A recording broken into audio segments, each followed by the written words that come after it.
예, 오랜만에 나타났죠? 역시 또 빛을 발하러 왔습니다. 오늘은 또 우리 청년들, 새로 처음 온 청년들 있죠? 우리 천안 순복음교회 청년들 어디 계시나? 예, 반갑습니다. 박수 한번 쳐주시고, 천안에서 멀리서 오셨고, 그다음에 이주화 목사님이 보내주신 우리 청년들 어디 있습니까? 예, 좋습니다. 반갑습니다. 예. 아주 잘 오신 게 오늘 이 엄청난 강의가 있을 건데 제 입으로 얘기하니까 쑥스럽네요. 이 종교개혁에 대한 시리즈 강의를 하려고 그러는데 제가 충격을 받은 것 중에 하나가 벌써 우리나라가 기독교를 받아들인 지가 꽤 됐는데 100년이 넘었죠. 근데 프로테스탄트가 과연 있느냐. 요즘 우리 청년들이 필 받아가지고 제 강의를 듣고 교수님 저도 프로테스탄트가 돼볼랍니다 이런 애들이 나타나가지고 제가 아주 기쁩니다. 그래서 우리가 나라를 사랑하고 이웃을 사랑하고 또 그런 마음들을 가질 때 진짜 신앙인이란 어떤 존재냐, 이거 오늘부터 시작해가지고 앞으로 시리즈로 할 건데 제가 느끼는 것 중에 답답한 게 뭐냐면 지금 한국의 청년들이 갈 길을 몰라서 방황하는데 도대체 어떻게 살아야 되고 어디로 가야 되고 이런 게 지금 헷갈리는 시대란 말이죠. 그럴 때 명확하게 우리의 신앙의 본질, 이걸 한번 추적해보자 이겁니다. 그래서 오늘 시작해가지고 오늘 아주 제가 여러 가지 얘기들을 던질 것인데 오늘은 사실 이 들어가는 도입부인데 가면 갈수록 흥미진진해질 거예요. 자, PPT를 한번 띄워주십시오. 이게 종교개혁 시리즈 첫 번째 강의인데요. 해체의 시대에 도대체 청년들이 가야 될 길이 뭐냐? 요게 오늘 핵심입니다. 자, 다음 페이지. 자, 요게 요즘 제 마음을 사로잡고 있는데 오른쪽에 보이는 분이 하형록 목사님이세요. 저분 얘기로 제가 시작하려고 그러는데 페이버라고 하는 아주 좋은 책의 저자입니다. 그러니까 지금 저 두 분은 책을 내셔가지고 인터뷰한 기사를 제가 이렇게 붙였어요. 근데 이게 왜 저렇게 대조시켜 놨을까요? 바로 상반되는 관점입니다. 그러니까 결론부터 말씀드리면 여러분이 가야 될 길은 하형록 목사님의 길이에요. 저 왼쪽에 계신 분은 김근주 목사라는 분인데 저를 하도 많이 비판한다 그래가지고 제가 평소에 무슨 얘기 하시는 분인가 분석을 해봤어요. 그랬더니 저 책 인터뷰의 핵심이 복음의 공공성이라는 책이에요. 근데 그 제목부터가 심상치가 않죠. 그런데 저 하 목사님은 페이버입니다. 근데 제가 저 하 목사님을 개인적으로도 만나 뵀는데 이 우리 한국 청년이 가야 될 길을 그대로 보여주시는 분이에요. 뭐냐면 저분은 사실 부산이 고향이신데 어릴 때 하 목사님의 아버님이 어떤 사역을 하신 분이냐면 한센병 환자들을 돕는 사역을 하셨어요. 그래서 부산에서 오랫동안, 근데 그 품에서 자라신 거죠. 근데 놀라운 일이 뭐냐면 그 한센병 환자들을 돕는 그 마음 속에서 처음에 이제 사모님이 굉장히 힘드셨겠죠. 임지에 딱 왔는데 목사님 따라서 딱 왔더니 이 정말 열악한 동네, 부산의 용호동이라는 동네에 한센병 환자들 있는 동네에 와서 사역을 하려니까 얼마나 힘드셨겠어요. 그래가지고 기도를 많이 하셨답니다. 그런데 7년을 약속하고서 사역을 했는데 7년째 되던 해 사모님이 막 우시면서 여기서 7년만 더 사역합시다 이랬다는 거예요. 그래서 사역을 연장하셔서 7년 더 계시는 그 과정에서 미국에 이민 가시는 또 역사가 일어납니다. 그래서 어릴 때 이민을 가세요. 그래서 미국 사회에서 잘하셨는데 놀라운 일이 생깁니다. 아니 그 목사님의 간증 속에 등장하는 게 뭐냐면 미국에 갔는데 명문대학 졸업하고 건축가로서 젊은 나이에 고속 승진을 해가지고 20대에 중역이 되신 거예요. 미국의 유명한 건축회사에. 그러니까 목사님 말씀 중에 무슨 얘기를 하셨냐면 무서울 게 없었다는 거죠. 그리고 내가 누군 줄 알아? 이런 거예요. 그러다가 갑자기 고속도로에서 기절을 하셨는데 나중에 병원에 옮겼는데 이 심장이 문제가 생겨가지고 이식을 받아야 되는 거예요. 근데 여러분, 그 심장을 이식받으려면 순서를 기다려야 되는데 언제쯤 올까요? 신장이 아니에요. 심장이에요. 이건 하나밖에 없어요. 주면은 어떻게 되는 거죠? 그러니까 이걸 기증받으려면 얼마나 기다려야 될까요? 근데 이 목사님이 엄청나게 기도하시면서 그러면서 병원비로 꽤 고소득자셨기 때문에 보험금이 많이 나왔는데 그걸 다 까먹고 이제 거의 돈도 한 푼도 안 남고 그 상태로 처절하게 병원에 계셨는데 5개월을 기다리셨대요. 5개월. 그러다가 드디어 그 주치의 선생님이 기쁜 소식을 전한 거예요. 당신에게 심장을 기증한 사람이 나타났는데 당신 차례다. 그러니까 얼마나 기뻤겠어요. 아, 이제 살았구나.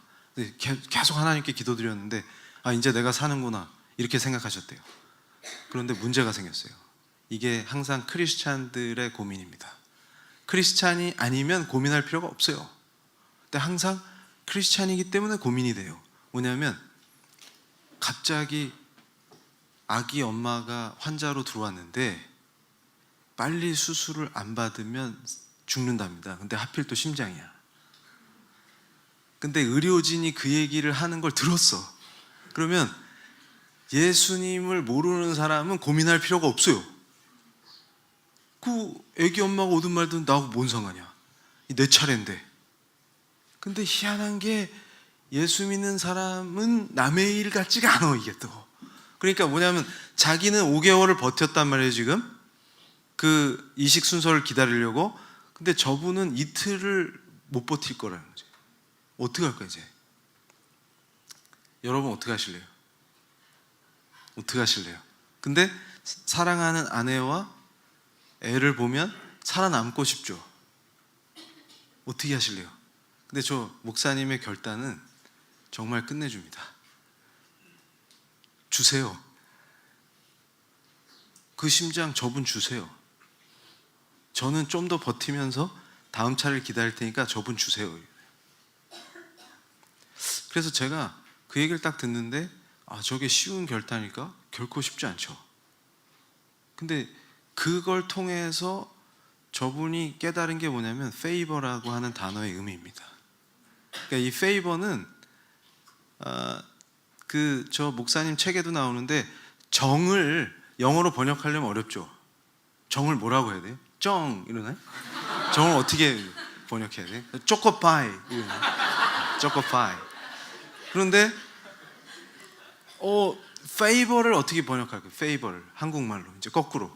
그러니까 페이버는 한국말로 바꾸기가 적절한 단어가 없어요. 그래서 호의 정도로 생각하면 의미가 이게 안 와닿아요. 근데 저게 바로 뭐냐면 하나님이 원하시는 것을 하고 받는 은혜입니다. 페이버의 정확한 의미예요. 그러니까 내가 원하는 걸 하는 게 아니고 하나님이 원하시는 걸 했을 때 하나님이 주신 은혜예요. 그러니까 뭐냐면 우리 예수 믿는 사람들의 삶 속에 항상 뭐냐면 이 페이버예요. 그러니까 뭐냐면 내가 하고 싶은 걸 하는 게 아니야. 그러니까 내가 하고 싶은 걸 하는 게 아니고 하나님이 원하는 걸 해야 돼. 근데 보면은 종교개혁의 정신이 그 신앙의 본질을 회복하는 게 종교개혁이니까 그게 실현되는 삶이 내 신앙이야. 근데 그게 바로 저런 모습이라는 거예요. 페이버. 그러니까 종교개혁을 한마디로 얘기해봐. 그러면 페이버. 내가 원하는 걸 하는 게 아니고 하나님이 원하시는 거예요. 그러니까 무슨 얘기냐면 위대한 종교개혁의 영적 리더들은 페이버를 실현해버리니까 어떻게 돼요? 삶과 신앙이 분리가 될 수가 없어요. 이 신앙이 뭐냐면 자기가 존재하는 그 공간에 하나님의 주권이 선포돼 버려요. 그게 페이버를 실행하면 그게 가능하지. 이게 실현되니까 개인도 복을 받고 그런 신앙인들이 신앙의 거장들이 우뚝우뚝 서 있는 사회는 사회 전체가 복을 받아. 그 동네에 그냥 끼어 있으면 이교도까지 그냥 복을 받아. 놀라운 역사는. 놀라운 역사가. 그러니까 그게 바로 그러니까 제가 속 터지는 게 뭐냐면 혁명 같은 소리하고 앉아있네. 혁명 같은 소리. 그러니까 제가 조금 이따 아브라함 카이퍼가 거의 종교개혁의 결정판 같은 인물인데 그분 얘기를 해드릴 거거든요. 근데 카이퍼가 만든 당이 있어요. 이분 수상까지 했어요. 목사님 출신인데. 근데 카이퍼가 만든 당 이름이 반혁명당이야. 반혁명당. 그러니까 뭐냐면 하나님과 니들이 얘기하는 혁명은 양립할 수 없다는 얘기입니다. 그 말이에요. 그러니까 복음의 공공성 이따위 소리하는 거는 뭐랑 같으냐면 반복음당을 만들자. 하나님을 대적하는 그 공공성의 의미가 뭘까? 생각을 해봐요. 복음은 복음이지 무슨 얼어 죽을 놈의 복음의 공공성이 어디 있어? 말 같은 소리를 해야지. 이렇게 얘기하면 또 흥분할 거라고. 말을 조심해야지. 근데 보세요. 왜 그게 말 같지도 않은 소리인지가 이제 제 강의에서 펼쳐집니다. 그거는 하나님을 대적하는 짓이에요. 그러니까 대적을 복음으로 교묘하게 만들어내는 거예요. 그러니까 하나님을 대적하는 거를 복음으로 세팅하는 거예요. 그러니까 뭘 모르는 애들 귓구멍에는 그게 복음으로 들려. 근데 그걸 들었다가는 어떤 짓거리를 해요? 혁명을 하게 돼. 그러면 다 죽는다. 그런데 우리 크리스찬은 혁명을 하는 사람이 아니라 개혁을 하는 사람들인데, 그럼 개혁하고 혁명이 뭐가 틀려?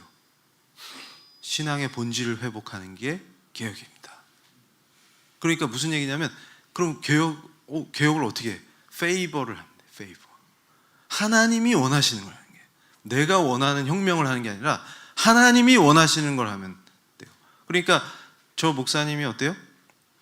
놀라운 역사가 벌어집니다. 이제 하나님이 원하는 걸 하셨어요.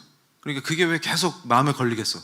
그 옆에 입원하신 이틀 안에 심장 이식을 못 받으면 돌아가시는 그 여자분이 왜 그렇게 마음에 걸리겠어? 이해가 되세요? 그러니까 저는 뭐냐면 예수님과 동행하는 사람들의 특징입니다. 계속 뭐가 맴돌아. 당연하지. 5개월 기다렸는데 이거 내 건데가 아니라 저분 어떡하지? 저분 이틀 만에 수술 못 받으면 못 버틸 텐데 이거죠. 그래서 주세요. 딱 결단하는 순간 역사가 일어납니다. 근데 신기한 거는 그래서 죽음의 고비에 직면하세요. 근데 신기한 게 살아나셨어요. 이게 페이버예요. 엄청난 역사죠. 그러고 나서 이제 돈도 잃고 건강을 한번 잃어봤다가 회복됐는데 다시 사업을 시작하셨는데 기가 막혀요. 뭐냐면 잠언에 나오는 그 말씀을 딱 붙잡고 사업을 시작했대요. 그래서 그 멋진 사업체의 이름이 팀하스입니다. 이거는요 미국 전역의 최고의 건축회사예요. 엄청난 회사입니다. 그리고 이민자들에게 주는 상이 있어요. 엄청난 상이에요. 아무나 받는 상이 아닌데 그걸 받으셨어요. 그러니까 저분은 한인 출신 이민자 중에 손꼽히는 성공하신 분입니다. 그럼 이렇게 얘기하면 또 그래요. 역시 이정훈 교수가 또 번영 신앙을 얘기하는구만. 하나님 잘 믿으면 돈 왕창 벌고 회장님 되고 막 이런 얘기 하러 왔구만. 그러면서 또 그러겠죠. 복음의 공공성 타령하는 사람들은 저거 봐, 내가 저럴 줄 알았어. 저 사람이 괜히 대머리가 된 게 아니야.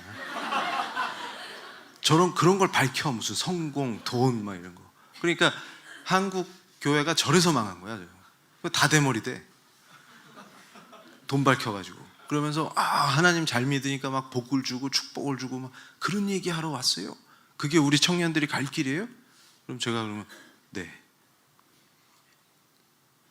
그러려고 왔어요? 네. 우리 잘 되려고 왔어요. 그러니까 무슨 얘기냐면 이 차이를 봐라 이게. 그러니까 제가 하는 얘기는 뭐냐면 가짜 복음, 사기꾼들은 항상 뭘 얘기하냐면 양태를 얘기해요. 양태, 돈, 기업, 대머리 뭐 이런 거. 양태나 양상을 얘기해. 근데 진짜는 항상 뭘 봅니까? 중심을 봅니다. 외모가 아니에요. 그러니까 무슨 얘기냐면 하나님이 외모를 안 보시는 분이니까. 뭔 얘기냐면 회장이 됐냐 그러니까 어떤 미친 사람이 그럴 거예요. 자, 거꾸로 생각해봐. 흥부가 기가 막혀. 흥부가 기가 막혀. 그래, 흥부가 부자 되려고 제비다리 부러뜨려? 그러면 아, 나도 팀 하스 같은 엄청난 회사의 회장이 되려면 심장부터 아파야 되겠네. 그래서 제가 요새 겁나는 것 중에 하나가 저 때문에 기획 출가할까 봐. 누가 그러는 거예요. 제가 지나가다 우연히 들었는데 우와, 이종훈 교수가 떴대 이러면서. 그러면 어떤 목사님들이 수군거리는 거야. 그럼 우리도 출가를 한번 했다 올까? 그럼 끝내주네. 그러면 조계종에 한번 들렸다 오면은 뜨는 거야? 이게 뭐예요? 제비다리 부러뜨려? 그러니까 이게 무슨 말이냐면 사기꾼들 가짜들은 항상 뭐에 꽂히냐면 양태에 꽂혀요. 조계종 출신, 대머리, 회장님 뭐 이런 거에 꽂혀. 상 받은 거. 근데 나는 뭐에 꽂히냐면 favor, 하나님이 원하시는 거. 우린 다 여기 꽂혀야 돼요. 하나님이 원하시는 거. 그러니까 예를 들어서 제가 장담하건대 야, 우리도 한번 떠보자 해서 기획 출가한 놈들은 거기 남게 돼요. 못 빠져나와. 왜냐면 조계종이 더 좋거든. 뭐냐면 해먹기가 좋아요. 아, 죄송합니다. 그래가지고 그러니까 의외로 교회가 썩었어 맨날 욕했는데 가보니까 교회는 걸리는 게 많아. 근데 여기는 무풍지대야. 주지만 된다면 막 이러면서 주지 돼 보니까 돌아갈 이유가 없어. 그러니까 가만 안 옵니다. 그런데 그러니까 기획 출가 이런 거 할 필요 없어요. 그러니까 무슨 얘기냐면 그러니까 제가 얘기하는 건 뭐냐면 바로 하나님이 원하시는 걸 하는 게 우리의 삶인데 그게 쉽냐 이 말이에요. 그게 쉽냐. 어떻게 구별하냐. 어떻게. 그런데 보세요. 자, 왼쪽을 보니까 복음의 공공성이라는 걸 얘기하네. 그러면서 제가 서문부터 뭔가 달아오르기 시작하는데 은혜를 받아서 달아오는 게 아니라 아, 이거 우리 청년들에게 정말 위험한 얘기로 시작하는구나. 그러니까 뭐라고 말씀하시냐면 신약을 구약을 빼고 볼 수 없죠. 신구약 중에 뭐 하나만 택해 이런 건 말이 안 되잖아요. 근데 그 얘기를 하는 거예요. 그러니까 구약 없이 신약을 어떻게 보냐. 맞는 얘기야. 맞는 말씀이야. 그러면서 하나님이 중요하다. 맞는 말씀만 하세요. 그런데 뭐가 문제인데? 거기에 문제가 있대. 중요한 게 하나님을 중심에 놓는 것처럼 꾸미는 게 더 위험하다. 근데 점점 뭐에 빠져드냐면 보세요. 뭘 선포하시냐면 구약은 정치적인 것이다 이렇게 선포해요. 맞아요. 틀린 말이 아니에요. 그러면서 뭐라 그러냐면 지금 사람들은 착각하고 있다. 하나님을 믿는다는 게 신앙이 뭐냐? 정치와 분리되는 거? 그런 건 참 신앙이 아니다. 하나님이 중심이 되는 정의와 공의 이런 걸 우리가 명심해야 된다 이러면서 강조해요. 이해가 되세요? 그 말에 제가 동의 안 할 리가 없지. 왜냐하면 개혁신앙을 내가 얘기할 거잖아. 그러니까 이 개혁신학이다, 개혁신앙이다, 종교개혁의 정신이다, 칼빈, 아브라함 카이퍼 이런 얘기를 하려면 뭘 생각해야 되냐면 정치, 경제, 사회, 문화 우리가 발딛고 있는 그 어떤 영역에도 다 하나님의 주권이 선포돼야 돼요. 그게 개혁신앙이에요. 그런데 어떻게 정치랑 분리가 돼요? 우리 사고방식, 우리 행동방식, 우리의 양식 모든 게 뭐예요? 신앙과 무관할 수가 없는데 어떻게 분리를 해? 근데 그 얘기를 하는 거야. 구약은 정치적인 거다. 그런데 우리의 삶을 봐라. 신앙을 아주 개인적인 걸로 축소시키고 있다. 이렇게 얘기해요. 맞지? 다 맞는 얘기야. 그런데 제가 거기서 공포를 느끼기 시작하는 게 그 다음부터입니다. 그러면서 저 책에 딱 나타나시면서 저자 사진이 딱 나오는데 세월호 리본이 딱 달려있어요. 여기.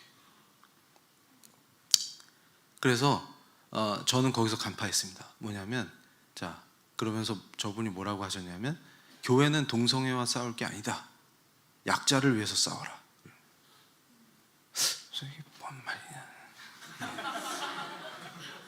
그래가지고 그 리본 보고 딱 내가 감을 잡았는데 리본 단 분들 제가 비하하는 거 아닙니다. 여러분 잘 생각해 보세요. 잘 생각해 보세요. 그게 왜 공포스러운가? 저 메시지가 뭐가 공포스러운가? 그러면서 교회 안에서 동성애 문제 제기하면은 종교 분리 얘기하는 사람들이에요. 근데 자기 입으로 그랬잖아 지금. 구약은 정치적인 거다. 그러면 복음은 정치적인 겁니까? 근데 이분은 뭐라 그래요? 복음의 공공성을 얘기하죠. 근데 저는 뭐라 그래요? 복음은 복음이지 공공성 같은 소리하고 앉아있네. 이렇게 얘기해요. 뭐가 다르냐? 근데 양상은 매우 비슷해요. 이번에 제가 하는 종교개혁 강의의 내용을 잘못 오해하면 저 김군주의 복음의 공공성 방향으로 가는 거랑 매우 비슷해 보여요. 근데 제가 뭐라 그랬어요? 비슷하다고 본질이 같은 게 아니에요. 교회라고 다 같은 교회가 아니에요. 목사라고 다 같은 목사가 아닙니다. 우린 항상 뭐가 중요한 거예요? 껍데기나 설명의 풍이 중요한 게 아니고 본질이 중요하다 그랬죠? 제가 여러분 얘기해 볼까요? 자, 저분이 책에서 밝힌 게 뭐냐면 소돔과 고모라 얘기를 좋아하시더라고. 그래서 공의와 정의를 계속 강조해요. 근데 제가 여러분한테 한마디만 드릴게요. 공의와 정의는 뭡니까? 누구의 관점이에요? 하나님의 관점이에요. 소돔과 고모라 제가 오늘 정확하게 해석해 드릴게요. 소돔과 고모라는 죄인들의 도시입니까? 의인들의 도시입니까? 소돔과 고모라는 의인들의 도시입니다. 이게 제가 내린 결론이에요. 이게 종교개혁의 정신입니다. 소돔과 고모라는 의인들의 도시예요. 저 김금주 목사가 예를 든 게 잘못된 신앙의 예로 아이히만 알죠? 낫지 아이히만 그 예를 들어요. 그러면서 봐라, 이 개인적 신앙의 문제를 봐라. 나 혼자 예수 믿는다고 하니까 성실하게 사람 죽이고 성실하게 열심히 유태인 학살하고 그런 짓 한다. 이런 문제점을 봐라. 복음의 공공성을 너희들이 모르겠냐? 막 이렇게 얘기하는 거예요. 근데 저는 오늘 정신 똑바로 차리고 들으세요. 잠을 쫓으면서 자, 웃기는 소리 하지 마라. 핵심이 빠졌다. 뭔지 아세요? 그러면서 개인의 신앙에 대해서 문제 삼죠. 근데 개인이 등장하지 않으면 다 꽝입니다. 다 꽝입니다. 무슨 얘기냐면 보세요. 자, 아이만 얘기를 하면서 아이만 같은 놈을 봐라 이렇게 얘기했죠. 근데 저는 뭐라고 얘기할 것 같아요? 내가 아이히만입니다. 이렇게 얘기해요. 다르다고 생각하죠? 난 달라. 나는 나치당에 가입한 적도 없고 유태인 죽여본 적 없어. 오히려 유태인을 도망칠 때 도우면 도울 사람이야 나는. 그런 생각을 하죠. 근데 저는 거꾸로 생각해요. 제 신앙은 다릅니다. 뭐냐면 너보다 잘났다 그런 뜻이 아니에요. 저는 제 스스로가 인간 쓰레기인 걸 인정해요.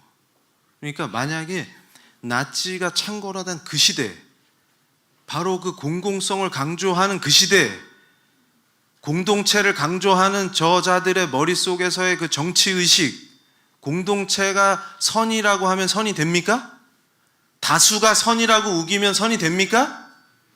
그럼 나치가 선이지. 독일 사람들 절대 다수가 지지한 나치가 선이지. 이해되세요? 그런데 어떻게 나치 같은 게 출현합니까? 나치가 어떻게 등장을 해요? 그 공동체가 원하니까. 공동체가 원하는 게 선이잖아 지금. 그 당시엔 그게 시대의 정신이잖아. 그런데 여러분 잘 생각해 보세요. 항상 주님 앞에 무릎 꿇고 내가 아이만이 될 수 있는 자라는 걸 자각하는 데서 시작됩니다. 우리 신앙은. 무슨 얘기냐면 바로 나치가 창궐하던 그 당시에 내가 독일 사회의 한 명이었으면 거기에 침묵할 가능성이 매우 높은 거예요. 그럼 공범자입니다. 이해가 되세요? 그래서 제가 소돔과 고모라를 얘기할 때 뭘 얘기하는 줄 아세요? 자, 여러분 생각해 보세요. 늘 복음의 공공성을 외치고 약자와 소수자를 걱정하는 분들이 그래서 소돔과 고모라까지 왜곡해서 동성애에서 벌 받은 게 아니고 나그네를 괴롭혀서 그런 거야. 그래서 제가 그 해설을 보면서 기가 차가지고, 중첩적 인과관계라는 게 있어요. 법학에서 어떤 결과가 발생할 때 원인이 중첩돼요. 동성애 하나 갖고 벌 받아요? 나그네 학대한 걸로 벌 받아요? 정신 나간 사람들이지. 그게 말이 됩니까? 그래서 여러분 생각해 보세요. 자, 제가 페이스북에다가 진짜 새벽에 가슴을 찢는 심정으로 썼어요. 소돔과 고모라에 대해서.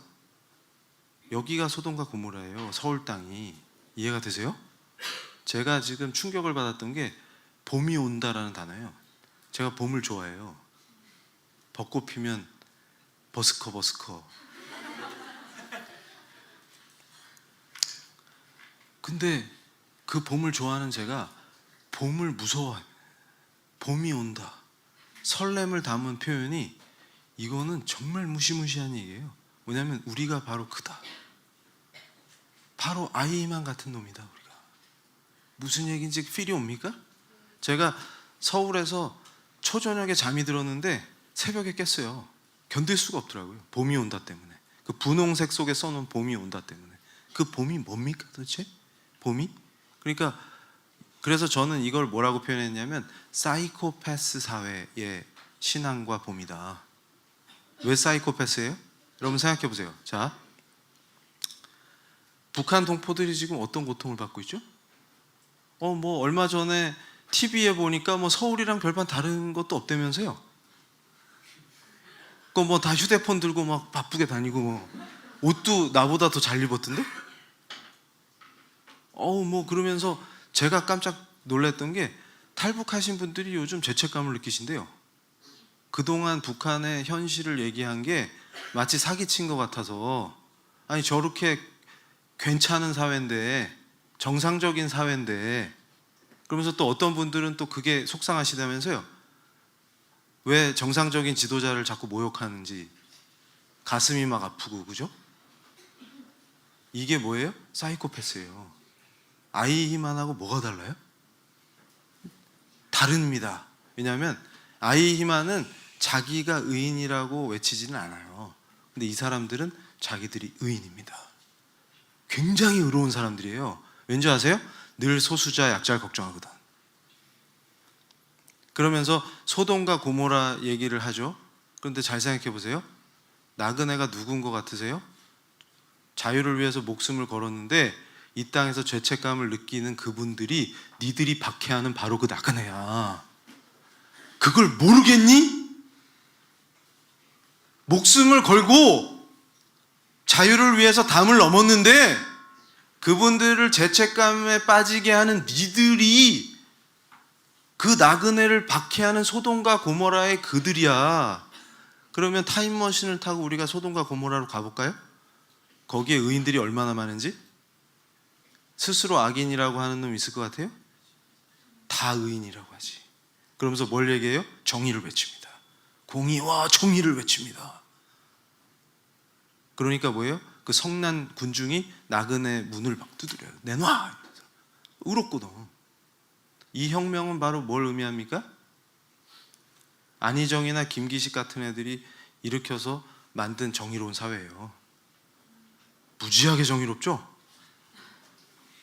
막 끝내주죠. 막 정의가 강물처럼 막 흐르죠. 저도 그런 얘기 많이 들었어요. 정의가 강물처럼 흐르는 사회를 만들어요. 막 강물이 흘러요. 막 정의가. 그러니까 뭐예요? 아브라함 카이퍼가 그런 놈들을 보고 반혁명당을 만드는 거예요. 복음을 쫓는 사람은 혁명을 하지 않습니다. 정의와 공의를 내가 의인이라고 자부하는 놈들은 소돔과 고모라의 시민이 됩니다. 그리고 나그네를 박해합니다. 이해가 되세요? 그러니까 이게 상식적으로 납득이 됩니까? 그러니까 입만 열면 인권 타령인데 북한에서 학살되는 사람들이 안 보여요. 입만 열면 인권인데 자유를 위해서 목숨을 거는 분들의 모습이 안 보여요. 그러고는 뭐예요? 살인하는 자, 도둑질하는 자와 손잡고 거기서 밝은 조명 아래에서 춤을 추고 노래를 하고 평화를 외쳐요. 그러면서 눈물을 흘려요. 감격해서. 그러면서 한반도에 봄이 온다. 평화다. 이게 뭐예요? 사이코패스예요. 왜냐하면 그분들의 고통을 공감하지 못하니까 사이코패스예요. 그러면 죄책감이 들면 어떻게 하면 됩니까? 더 의로운 자가 되면 돼요.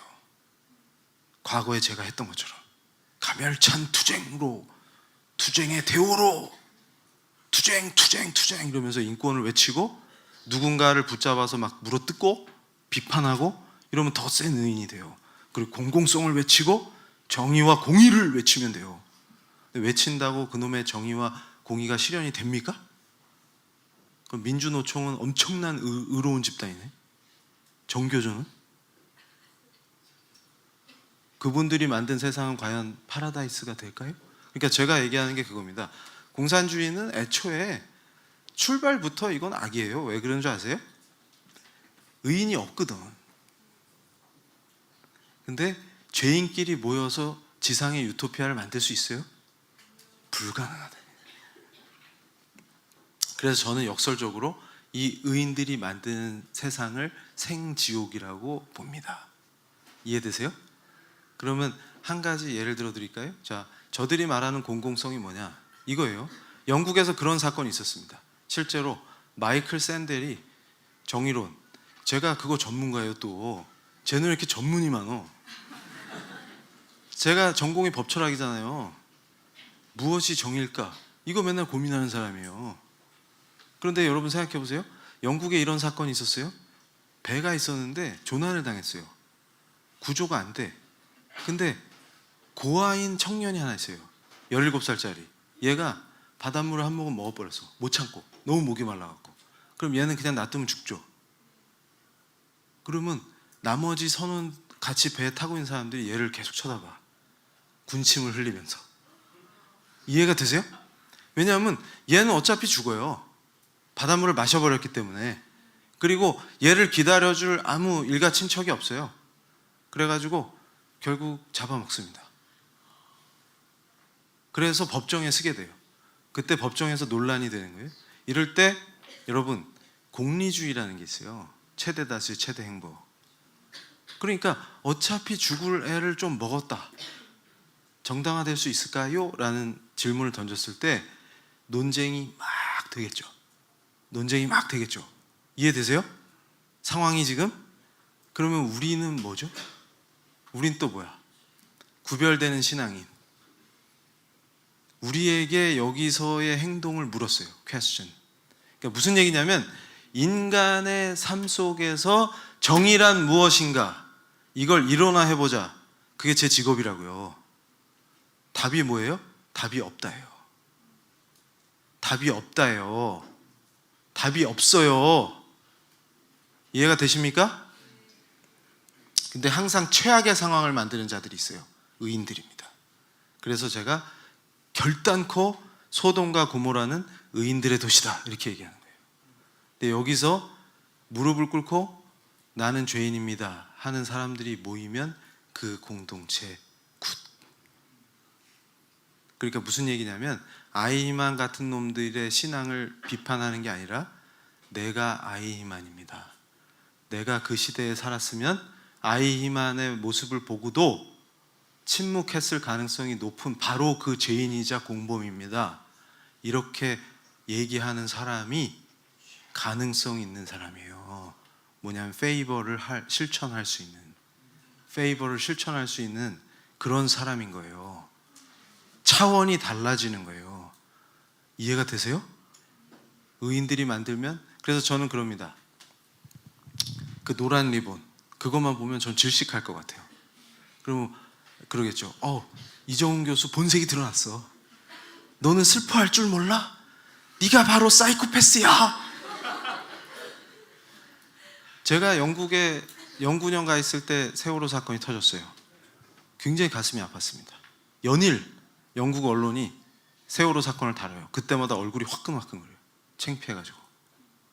그런데 저는 그때 뭘 생각했냐면 이 고통, 이 아픔 이게 뭘까? 이러면서 걱정한 게 있습니다. 뭐냐면 한국식 해결 방식, 분노를 터트릴 대상을 딱 잡아놓고 거기다 분을 막 터트려요. 그러고 나서 싹 잊어버리는 거죠. 근데 이놈은 쉽게도 안 잊어. 또 몇 년째 저러고 있어요. 근데 분노를 풀 대상을 찾는 거예요. 근데 저는 그때 그걸 보면서 뭘 생각했냐면, 서해 페리오 이후에 달라진 게 없구만. 서해 페리오 때도 박근혜가 대통령이었죠. 그리고 한국에서 발생하는 재난은 다 박근혜 때문이죠. 이러면 또 친박 인사네. 그러니까 여러분 한번 생각해 보세요. 저는 그걸 느꼈어요. 울산에서 홍수 나가지고 인명피해들이 많을 때, 그때 어떤 그걸 물을 관리하는 위치에 있는 사람. 그러니까 저는 그렇게 묻습니다. 만약에 여러분이 그 선박회사 거기 직원이었다, 아니면 선박에 뭘 실을 때 그걸 체크하는 역할을 해야 되는 사람이었다, 이럴 때 크리스찬이면 또 고민에 빠집니다. 그러니까 크리스찬이 아니면 관행이야. 누구처럼, 김기식 씨처럼. 그러면 돼요. 근데 우리는 관행이야가 아니라 마음에 뭐가 와서 꽂혀요. 이해가 되세요? 이래도 돼? 그래서 요즘은 배 타면은 자동차랑 무게 많이 나가는 건 다 결박하고 있죠? 맞아요? 뭐 자판기도 막 문제 삼던데 자판기 다 고정돼 있죠 지금은? 배 탈 때 뭐가 바뀌었어요? 요새 뭐 이름은 적는다며요. 그거 말고, 그러니까 누가 죽었는지는 빨리 찾겠네. 뭐가 바뀌었어요? 뭐가 바뀌었어요? 그게 바로 악입니다. 그게 악이에요. 그러니까 아동학대 사건 터졌을 때 제가 조언해 줬어요. 직접 학부모 단체에 막 흥분해가지고 그 계모를 사형시켜 주세요. 그래서 지금 급한 건 사형이 아닙니다. 다른 아동들이 피해를 입지 않도록 어떻게 할 것인지, 그게 훨씬 중요합니다. 그분 사형시키는 건 다음 문제예요. 근데 우리는 어떻게 합니까? 의인들이기 때문에 못 참아요. 그러니까 예를 들어서 멍이 든 아이가 아파트 단지에서 계속 돌아다니는데도 그거 묵인했기 때문에 더 의인이 돼야 됩니다. 가해자를 더 무섭게 욕할수록 의인이 됩니다. 이해가 되세요? 그래서 그 사람만 사거리에서 공개 처형하면 모두 다 죄책감을 거기다 던지고 분노도 거기다 다 던지고 다시 잊어버리면 돼요. 그래서 101동에서 죽은 아이가 있었는데 109동에서 죽으면 그때 가서 또 분노하면 돼요. 또 의인처럼 나서서 욕하면 돼요. 이런 짓거리는 복음의 공공성이나 따지는 저런 자들이 하는 것이고, 우리는 페이버를 합니다. 페이버를 합니다. 그럼 우리의 페이버는 어떤 걸까요? 지금 이 순간. 그러니까 저는 얘기합니다. 정의와 공의는 내가 정하는 게 아닙니다. 그 기준은 내가 정할 수 있는 게 아닙니다. 나는 하나님이 명하시는 걸 합니다. 그분이 기뻐하시는 일을 합니다. 그런데 재미있는 게 뭔지 아세요? 복음의 공공성이라는 걸 떠들면서도 그 얘기를 하는 거예요. 하나님의 통치, 정치와 무관하지 않은 구약, 이러면서 다윗을 기뻐하신 하나님, 이런 표현을 쓰더라고요. 책 속에. 그래서 제가 깜짝 놀랐어요. 저분들의 기준을 적용하면 다윗은 공개 처형해야 되는데? 왜 또 입장이 바뀌지? 왜 그런지 아세요? 소돔과 고모라의 시민이기 때문입니다. 그러니까 자유를 위해서 목숨을 걸고 그 담을 넘는 분들, 그 강변에서 죽음을 맞이하는 어머니를 붙잡고 오열하는 딸, 이런 모습들을 보면서도 백지영 노래가 인기더라 이러면서 좋아하고 평화를 외치는 사람들, 이 사람들이 누구예요? 바로 매우 공공성이 있는 사람들이고 복음의 공공성을 실천하는 사람들입니다. 이게 바로 소돔과 고모라의 시민들입니다. 그래서 저는 분명히 말씀드릴 수 있습니다. 여기서 말하는 정의와 공의의 핵심은 뭐냐면 바로 창세기에서 시작되는 바로 그 노름의 시작이다. 네가 왕이 되라. 네가 심판자가 되라. 이거예요. 내가 심판자가 되면 내가 정의와 공의의 실현자가 됩니다. 근데 바로 이게 뱀의 속삭임이지 복음이 아닙니다. 정확히 아시기 바랍니다. 그래서 바로 그 뱀의 속삭임에 현혹된 사람들이 만드는 의인들이 세운 도시가 바로 소돔과 고모라인 것입니다. 그러니까 우리는 항상 어디에 집착합니까? 자, 그러면 제가 두려워하는 공포사회가 바로 그건데, 저 하 목사님을 보면서 자본가다 이러면서 삿대질하는 사회를 저는 무서워합니다. 하 목사님의 성공을 보면서 팀 하스라는 기업을 가리키면서 저 기업, 저거 자본가들의 누구의 또 피를 착취하는 거야. 제가 전에 소개해드린 분들 있죠? 우리나라 소도시에서 진정한 신앙인으로 사는 빵집 기억납니까? 기억이 안 나요? 유동부 치아바타. 상호를 얘기하면 안 되는데 간접 광고. 그 다음에 띵띵 청과 과일 가게. 그런 분들이, 제가 요즘 충격을 받는 게 이런 분들이 고용을 만들어내고 그 안에서 제가 기뻐했던 게 뭐냐면 이분들의 매장에는 계급 갈등이 없어요. 알바생, 사장님 이런 계급 갈등이 없어요. 근데 이분들이 요즘 그 하나님의 비즈니스 이런 표현을 좋아하는데, 어떻게 하면 신앙인으로서 비즈니스를 할 수 있는가? 풍요를 저주하면 미친 겁니다. 문제는 그 풍요가 페이버에 의한 거냐 아니냐의 문제예요. 그러니까 바로 이것이 하나님의 주권이 선포되느냐 안 선포되느냐의 문제입니다. 자, 다음 페이지. 그래서 보세요.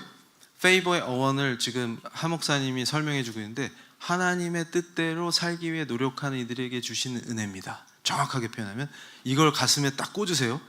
이걸 하는 사람이 바로 종교개혁이 뭔지를 팍 이해하는 사람입니다. 참 신앙이 뭔지, 신앙의 본질이 뭔지를 이해하는 거죠. 자, 다음 페이지.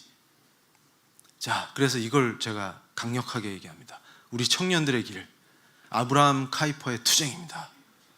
여러분, 이거 보세요. 20세기 초에 네덜란드가 현재 한국과 같다는 말이 아니에요. 분위기가 비슷했다. 저 당시 네덜란드 사회가 축적한 여러 가지 것들과 지금 현재 우리가 동격이다 그 말이 아니라, 어떤 나타나는 사회 현상들이 비슷했다 그 말이에요. 그러니까 무슨 얘기냐면, 저 카이퍼 박사님이 했던 길들을 추적하면은 저는 참 신앙인의 길이 뭐다, 이걸 그냥 이해할 수 있다고 봐요. 뭐냐면 저분이 26살 땐가 첫 임지에 가신 목사님이에요. 근데 당시에 네덜란드는 신학교들이 다 썩어가지고 자유주의 신학이 판치던 곳입니다. 근데 거기서 자기도 그걸 배웠어요. 그러고서 첫 부임지 교회에 부임을 했는데, 시골에 있는 교회에 갔는데 카이퍼 박사님이 충격을 받기 시작해요. 자기 박사 논문이 칼빈에 대한 연구거든요. 근데 어떻게 시골에 계신 분들이 입만 열면은 정확하게 칼빈을 얘기하는 거야. 그러니까 제가 깜짝 놀랐던 게 뭐였냐면, 바로 그 땡땡 치아바타, 땡땡 청과, 이미 얘기해놓고 뭐 또 땡땡이야. 이분들의 삶을 딱 보면요, 칼빈이 얘기했던 이론들이, 그러니까 카이퍼가 얘기했던 이론들이 그대로 실현됩니다. 그러니까 이 사업장은 하나님의 주권이 선포되는 곳이고 하나님의 질서가 딱 잡혀 있어요. 움직임 자체가, 동선 자체가. 그러니까 이분들은 항상 하나님께 바치는 빵을 만들고 정직하게 모두 하나님을 향한 마음으로 과일을 배달하고 과일을 골라서 가져오고 이런 일들을 해요. 그러니까 이분들 때문에 도시의 분위기가 바뀌는데, 저 사람들 왜 이렇게 돈을 잘 벌지? 그래가지고 알고 싶어서 찾아왔다가 뭔가 다른 사람들하고는 다른 걸 발견해요. 뭐지? 그럼 신앙이야. 우리에겐 예수님이 계십니다. 그럼 그 예수가 누군지 무지하게 궁금해지는 거예요. 그러면 어떻게 돼요? 나도 그 예수님 한번 만나고 싶다, 이런 소망이 생기죠. 이런 역사가 일어나는 겁니다. 이게 바로 믿는 사람들의 삶이에요. 그런데 저 카이퍼 박사님이 했던 일 중에, 지금 제가 얼마 전에 한동대학에 가서 아침에 교수 예배부터 3차례의 체프를 섬기느냐고 죽을 뻔했습니다. 입이 다 텄어요. 그런데 왜 그러고 다닐까요? 그러면서 제가 한동대 학생들한테 그랬어요. 야, 우리 학교 강의는 추강하고 왔다. 그랬더니 애들이 박수를 치더라고요. 그래서 제가 뭐라 그랬냐면 그만큼 니들이 중요하다. 뭐냐면 카이퍼 박사님이 하셨던 일이 바로 그겁니다. 대학을 지켰어요. 그러니까 목사님 하시면서 시골 성도님들의 그 말 속에 칼빈이 정확하게 나오는 걸 듣고서 거꾸로 생각하시는 거예요. 칼빈을 밑줄 치고 외우는 놈들은 절대 할 수 없는 일을 하고 있는 거예요. 이분들이 뭐냐면 삶 그 자체가 신앙이. 와, 끝내준다. 그러니까 이게 무슨 얘기냐면 종교개혁의 핵심이 거기 담겨 있는데 말씀으로 본질로 갑니다. 그러니까 칼빈이 대단한 사람인 거 맞죠? 근데 뭐가 대단한 거냐면 그 본질을 잘 설명해낸 거죠. 그러니까 무슨 얘기냐면 말씀으로 본질에 가서 진짜 그 예수님, 부활하신 우리 주님, 그분 앞에 서면 정말 그 다리를 붙들고 울면서 저랑 함께 해주세요 하고 싶은 바로 그 예수님을 만나서 그분과 동행하는 사람들의 모습 속에서 이론이 아니라 삶에서 나오는 그 페이버를 행하는 사람들의 모습을 본 거예요. 그러니까 어떻게 됩니까? 정신을 번쩍 차린 거예요. 그러고서는 내가 잘못했네 이러면서 어떻게 돼요? 정신을 번쩍 차려버린 겁니다. 그러고서 저 길로 들어서는 거예요. 그러면서 어떻게 했냐면 네덜란드가 다 미쳐가지고 무신론적 합리주의, 인본주의적 무신론 이런 것들이 대학을 다 휩쓸 때 대학을 세워서 이 대학만큼은 뭐예요? 하나님의 주권이 선포되는 대학으로 지켜내겠다. 이게 저분의 핵심이었습니다. 그래서 대학을 지켜내고 그러고 나서 수상이 됐어요. 그랬더니 어떤 일이 벌어집니까? 저 철저한 신앙으로 무장한 수상이 나타났어요. 그러니까 저 시대가 어땠는지 아세요? 미하일 바쿠닌이라는 자가 신과 국가라는 책을 썼어요. 그러니까 여러분, 하나님을 대적하는 애들의 스토리는 다 비슷합니다. 제가 포이어바흐 얘기도 해드렸었죠. 예전에 다른 강의할 때 막스를 예비한 자가 포이어바흐예요. 이 자가 쓴 책이 뭐예요? 기독교의 본질이라는 책이죠. 그리고 저 미하일 바쿠닌은 아마 우리 이호 목사님 강의를 들으신 분들은 알 텐데 아나키스트들이 많았어요. 옛날에 그 원조입니다. 저놈이. 그러니까 바쿠닌은 일본 아나키스트들에게도 영향을 많이 줬고요, 우리 아나키스트들한테도 영향을 많이 줬어요. 근데 신과 국가라는 게 뭐냐면 기독교는 가장 악랄한 종교다. 신의 유익을 위해서 인간성을 빈곤케 한다. 그러니까 너네 왜 신 앞에서 기쁨조가 되려 해? 이런 거예요. 하나님으로부터 자유할 수 있어. 그러니까 뭐예요? 소돔과 고모라의 이 위대한 의인들은 이거예요. 저거요. 왜 신의 유익을 위해서 인간성을 빈곤케 해? 그럼 저걸 딱 바꿔보세요. 페이버가 바로 신의 유익이야. 하나님이 원하시는 거야. 이해가 되세요? 그러니까 제가 뭐라고 가르쳐요? 청년들한테 페이버, 하나님이 원하시는 걸 해라 이거죠. 네가 원하는 거 말고 그렇게 가르치냐. 벌써 글러먹었네. 뭐냐면 왜 네가 하나님의 기쁨조가 돼? 여러분, 말씀 한번 보실래요? 말씀 한번 보실래요? 자, 숨겨놨던 성경책을 꺼내셔갖고 출애굽기 33장 13절.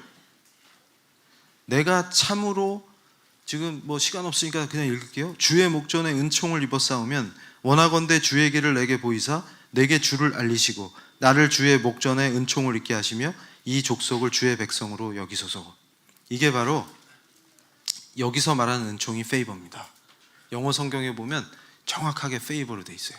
그게 무슨 얘기냐면 주의 목전에 페이버, 원하건대 주의 길을 내게 보이사 내게 주를 알리시고 나로 주의 목전에 페이버를 입게 하시며 이 족속을 주의 백성으로 여기소서. 이렇게 읽을 수가 있어요. 이게 굉장히 중요한 겁니다. 그러면서 여러분 생각해 보세요.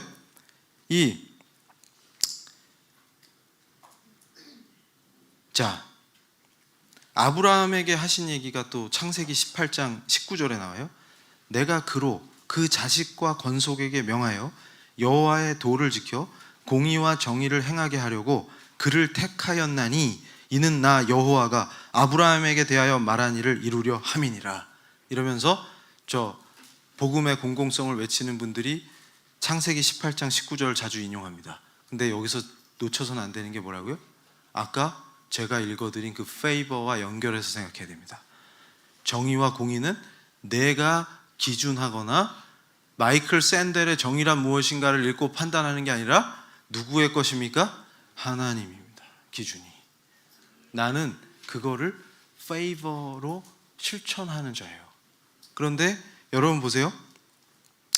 이 신앙이 망가지면, 그러니까 이게 우리가 굉장히 위험한 게 뭐냐면 말씀을 통해서 신앙의 본질로 가야 되는데 그 말씀 자체를 해석하는 방식으로 수원지를 오염시켜서 다 끝장내는 방식이에요. 이해가 되십니까? 그게 뭐냐면 바로 수원지 오염의 말씀이 데살로니가 후서 2장에 나옵니다. 9절부터. 제가 그래서 이 말씀을 항상 읽어요. 왜냐하면 이게 굉장히 위험한 짓이기 때문에. 악한 자의 나타남은 사탄의 활동을 따라 모든 능력과 표적과 거짓 기적과 불의의 모든 속임으로 멸망하는 자들에게 있으리니 이는 그들이 진리의 사랑을 받지 아니하며 구원함을 받지 못함이라.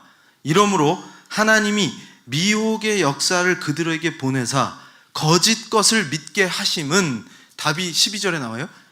진리를 믿지 않고 불의를 좋아하는 모든 자들로 하여금 심판을 받게 하려 하심이라. 자, 한국이 지금 뭔가 미혹의 영에 쌓여 있죠? 뭔가 쉬인 것 같죠? 그러면 답이 여기 나옵니다. 데살로니가 후서 2장에. 왜 이렇게 사람들이 다 미쳐 있어요? 왜 다 사이코패스가 돼가지고 북녘의 동포들의 죽음을 보면서도 평화 타령을 하지를 않나? 뭔 공연을 하고 감격의 눈물을 흘리지 않나? 살인 정권과 손을 잡고 평화를 얘기하면 그게 평화가 됩니까? 이런 정신 나간 짓을 왜 해요? 그러면서 아침에 눈만 뜨면 정의와 공의를 외치고 소수자가 걱정돼서 미치겠죠. 여러분 생각해 보세요. 왜 교회가 동성애와 싸우냐 이렇게 물어보는데 제가 기가 차서, 교회는 동성애와 싸우는 게 아니라 동성애는 그 중에 하나일 뿐이고 죄와 싸우는 거예요. 청교도 신학의 존 오웬이 뭐라고 했어요? 죄 죽이기. 우리는 죄의 지배를 받는 자들이 아니에요. 은혜의 지배를 받는 사람들입니다. 은혜의 지배를 받는다는 얘기는 하나님의 페이버를 하는 사람들이란 뜻이에요. 페이버를 하는 사람들은 죄를 이기는 사람들이에요. 무슨 얘기냐면 성매매는 죄입니까? 그러면 성매매 여성을 학대하라고 그랬어요? 성매매가 죄인 건 분명히 알려줘야죠. 청년들에게. 어디 교회가 세운 기독교 대학에 성매매자를 강사로 세워서 학생들 강의를 하는 게 인권이라는 이름으로 선포가 됩니까? 그걸 바로 지켜내는 게 아브라함 카이퍼의 역사였다는 거예요. 모두 다 그렇게 미쳐 있더라도. 그러니까 무슨 얘기냐면 바로 하나님께서 미친 애들을 놔두시는 이유가 뭐냐? 평소에 진리를 사랑하지 않는 자들은 그 상태로 그냥 냅둬서 죽게 놔두시겠다는 얘기 아닙니까? 이 말이 얼마나 무시무시한 말인지 이해가 되세요? 그러면 누가 약자고 누가 소수자예요?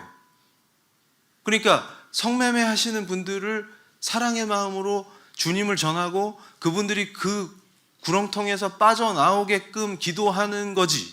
그리고 예수님을 전하는 게 돕는 거죠. 저는 확신하건대 예수님을 만난 분은 계속 성매매를 할 수 없습니다. 그런데 성매매 잘하라고 돕는 게 인권이에요? 심지어는 젊은 대학생들에게, 그것도 크리스찬 대학생들한테 너네들 양심의 가책 받지 마. 인간이 성을 사고 파는 게 왜 잘못이야? 그런 거에 매이지 마. 너네 자유로운 존재야. 그게 뭐예요? 신의 유익을 위해서 왜 네 인간성을 빈곤케 해? 엄청난 쾌락이 있는데 다중연애가 뭔지나 아니? 대한가정이 뭔지 알아? 남자 여자 여럿이 모여서 막 살거나 남자 혼자 여자 많이 데리고 살든 그 반대든 막 가도 되는 거야. 그거를 니들에게 자꾸 죄책감을 심어주는 게 복음이라는 게 있단다. 예수님을 생각하면 자꾸 죄책감을 느껴. 그런 거 갖지 마. 니네 자유야, 자유. 그게 누구의 속삭임이라고요? 박훈인 같은 놈들이. 근데 바쿠닌 같은 놈들이 어디서 영감을 얻었어요? 창세기. 아담에게 속삭인 놈. 똑같잖아요.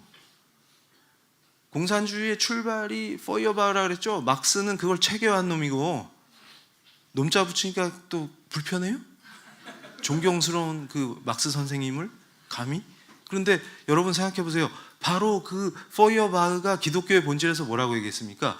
왜 네가 왕하면 되는데 엉뚱하게 하나님한테 왕좌를 내주고 너는 종노릇하냐, 그 얘기잖아요 지금. 그러니까 어떻게 됐어요? 기독교는 악랄한 종교다. 그러면서 저 카이퍼가 나타나자마자, 수상이 되자마자 어떻게 했어요? 저놈의 정권을 무너뜨려야 돼. 그러면서 당시 네덜란드는 철도가 굉장히 중요하기 때문에 철도 총파업으로 나갑니다. 그러면서 카이퍼 같은 자는 공개된 데서 찢어 죽여야 돼, 이런 말까지 나와요. 그러니까 제가 뭐 아직 카이퍼 수준 근처도 못 가는 한심한 자지만 저도 욕 엄청 먹습니다 요즘. 그래서 저만 보면 막 이정훈 교수를 막 찢고 싶어, 이런 사람이 너무 많아요 요새. 그래서 제가 그걸 감사히 여깁니다. 왜냐하면 내가 바른 말을 하나 보다, 내가 진짜 복음을 전하나 보다, 이런 확신이 있어요. 그러니까 카이퍼가 바로 저 철도 파업과 맞섭니다. 왜냐하면 국가 기능을 완전히 마비시켜버려요. 그래야 카이퍼 정권을 날려버리니까. 그러면서 저 미하일 바쿠닌의 신과 국가를 읽은 자들이 벌떼같이 일어나가지고 철도 파업을 주도합니다. 그러면서 바로 저 카이퍼란 놈이 목사 출신인데 칼빈 3대, 세계 3대 칼빈주의 신학자 출신이야. 저놈이 나타나서 하는 말이 네덜란드를 하나님께 바쳐야 되는데 저런 썩을 놈이 있어. 그리고 정치, 경제, 사회, 문화 전 분야에서 믿는 사람들은 반드시 페이버를 행하며 하나님의 주권이 선포되는 그 영역이 하나님의 주권이 선포되는 곳이어야 돼. 이게 영역 주권 사상입니다. 그걸 머리에 기억하세요. 자, 미국의 좌파들이 미국은 쓰레기 국가야 욕하면서 하는 말이 있습니다. 참 미국의 신앙인들은 항상 뭘 가슴에 새기냐면, 자, 미국 정치를 지탱하는 3대 이념이 자유주의, 공화주의, 칼빈주의입니다. 그걸 왼수처럼 여겨요. 왜냐하면 미국은 특별한 나라이기 때문에 하나님이 주신 사명이 있다고 생각해요. 그러니까 고립주의가 막 성해서 우리끼리 문 닫고 잘 먹고 잘 살 수 있는 나라인데 왜 남의 나라 일에 자꾸 껴드냐라고 하면서도 반전을 일으키면서 꼭 남의 나라 일에 껴요. 왜냐하면 얘네들은 사명이거든. 그걸 보고 뭐라고 하냐면, 자 봐라, 복음주의 크리스찬은 미쳤다, 이렇게 얘기해요. 지들에게 진짜 신이 어떤 사명을 줬대, 이러면서. 근데 저는 어떤 줄 아세요? 자, 말씀을 보세요. 모세한테 하나님이 나타나셔서, 야, 네가 이번에 일 좀 해야 되겠다. 그럼 모세가 감사합니다 하나님, 이런 거 봤어요? 그러니까 여러분이 참 신앙을 생각할 때 페이버의 특징이 뭐예요? 하기 싫은 걸 시키십니다. 그러니까 보세요. 나 이제 5개월 기다리다 드디어 심장을 받았어. 너무 좋아. 그랬더니 옆집을 봐라. 이게 뭐예요? 네 이웃을 봐라. 이때 그냥 예수님 모르는 사람 같으면, 지금 이웃이 문제예요. 지금 내가 5개월 기다리는 거 안 보이세요? 이러면서 화가 나. 근데 크리스찬이기 때문에 자꾸 그게 마음에 꽂혀. 이거 어떻게 해, 이거. 이틀 만에 죽을 텐데 저거. 애기 엄마 어떻게 저거. 이해가 되세요? 그러니까 제가 어떤 인간이었어요? 제가 한 번도 저는 의인이라고 얘기한 적이 없어요. 저는 쓰레기 중에서도 킹 쓰레기입니다. 그래가지고 한국이 위기에 빠지는 걸 보고 해운대 앞바다에서, 우리 동네 해운대라고 그랬죠? 여기가 나의 반모섬입니까 주님? 이러면서 맨날 해운대 앞바다에서 기도하면서 일본으로 도망칠 궁리만 매일 하는 거야. 그래가지고, 야, 내가 내년에 안식년이니까 내 아내한테, 야, 아예 일본 대학에 딱 짐 싸서 가갖고 인터뷰하러 다니자.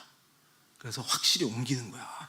그리고 나 정도면 그 영주권이 오래 걸리지 시민권은 더 빨리 나온다는 설이 있어. 이러면서 이제 막 고민하는 거지. 그랬더니 하나님께서 딱 나한테 그러는 거야. 웃기지 마라. 너는 가서 외쳐라. 싫은데요. 그거 욕 엄청 먹는 건데요. 교회 해체와 이데올로기 이런 책 쓰면 욕 정말 많이 먹는데요. 써라 빨리. 그리고 가서 외쳐라. 그거 어떻게 해야 돼? 해야 돼요. 그러니까 저보고 그러죠. 이정훈 교수 떴다 이러면서 기획 출가할까? 이런 사람들한테 제가 해주고 싶은 얘기 있어요. 난 이거 하고 싶어서 하는 거 아니다. 너네 이거 하고 싶냐? 와, 이거 진짜 끝내준다. 이거 해봐. 니들이 해봐라 직접. 제가 이거 처음 이 사역을 처음 시작했을 때 저희 학교의 기획부처장이었어요. 과로사 하기 직전까지 갔었습니다. 네가 해봐라 그래. 해봐라. 돌아오는 건 욕 진짜 먹는. 그리고 막 상상을 초월한 욕이 달려요 댓글에. 와 끝내준다. 창의력. 와, 이렇게도 욕할 수 있는구나. 와, 그렇구나. 그래서 그게 페이버입니다. 그래서 다음 페이지 이제 달립니다. 끝내야 되니까. 자, 그래가지고 멋지게 철도 파업을 극복해버립니다. 그러면서 또 저분이 그러고 나서 교육법을 개혁해버려요. 무슨 얘기냐면 정부와 교단이 신학교와 기타 대학들을 다 통제할지라도 교회가 세운 대학만은 하나님의 주권이 선포되는 그 자율성을 지키는 것이 더 우선이다. 무슨 얘기인지 아시겠습니까? 그래서 제가 한국에서 벌어지고 있는 저 한동대 사태의 의미를 외롭게 한동대를 지키고 계신 총장님, 그 다음에 뜻있는 교수님들, 학생들을 위해서 뜨겁게 기도하고 응원하는 이유가 있습니다. 바로 저것이 역사의 현장인 것입니다. 왜냐하면 저걸 지켜내는 것이죠.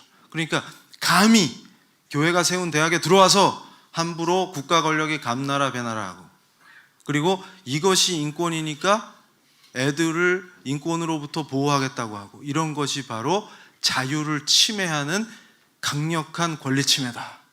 왜 그걸 모르느냐?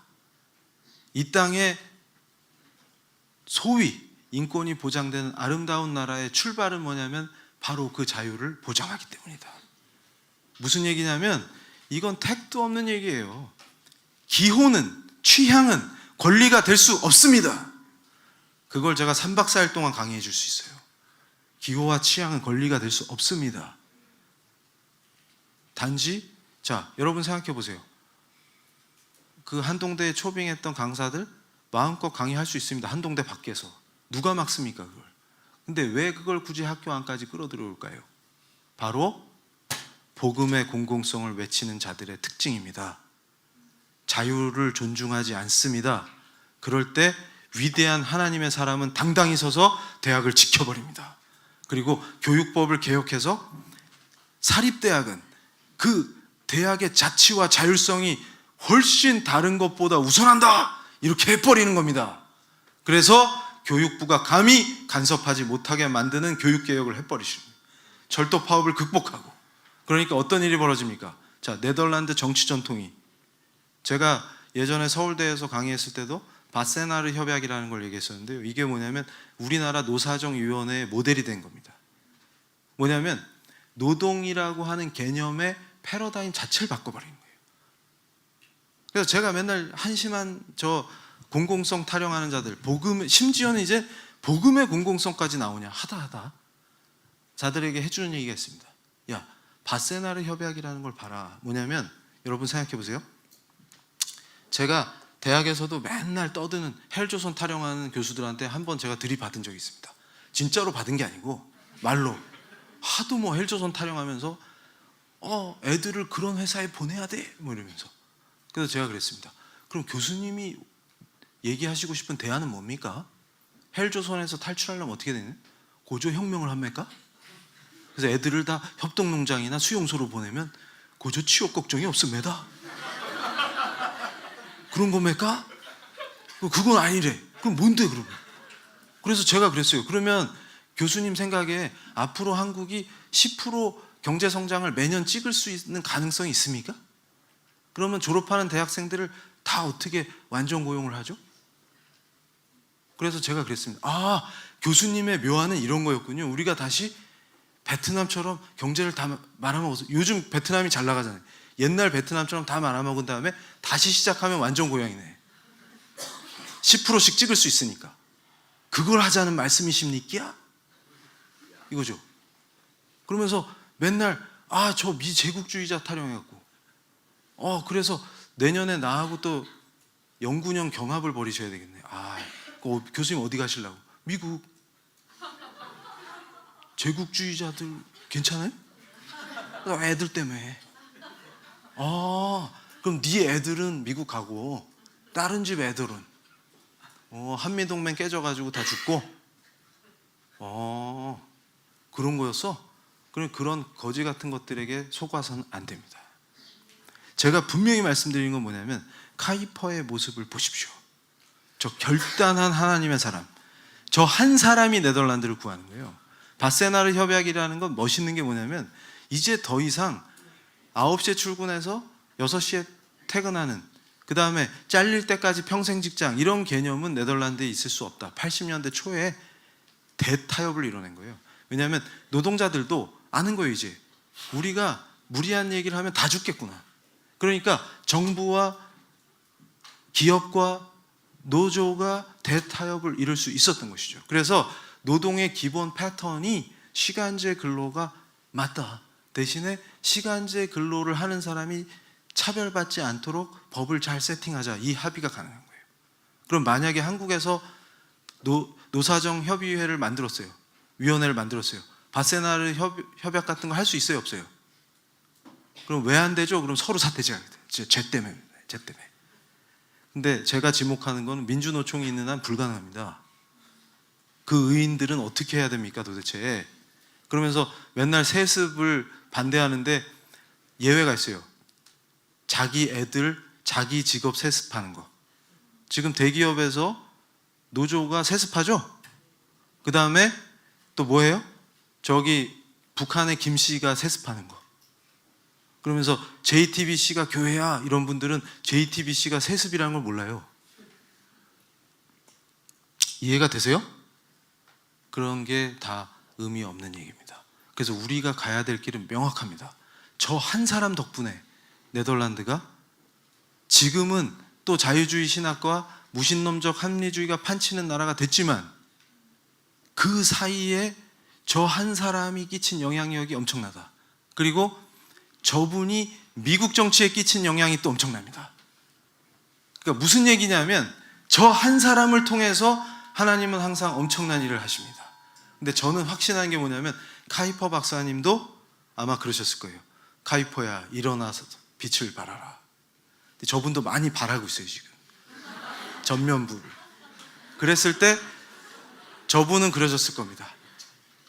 저는 안 하면 안 될까요? 맞습니다. 다음 페이지, 마지막 페이지입니다. 마지막 페이지는 아니구나.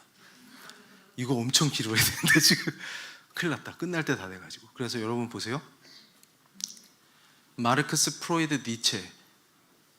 다음 시간에 제가 그 종교개혁의 핵심 사상을 얘기하면서 저 세 사상이 왜 하나님을 강력하게 대적하는 사상이고 저것들을 나름 그거 자체로 또 섞어서 칵테일 버전으로 하나님을 어떻게 대적하는지, 왜 복음을 파괴하는지, 그런 것들을 제가 소상히 알려주겠습니다.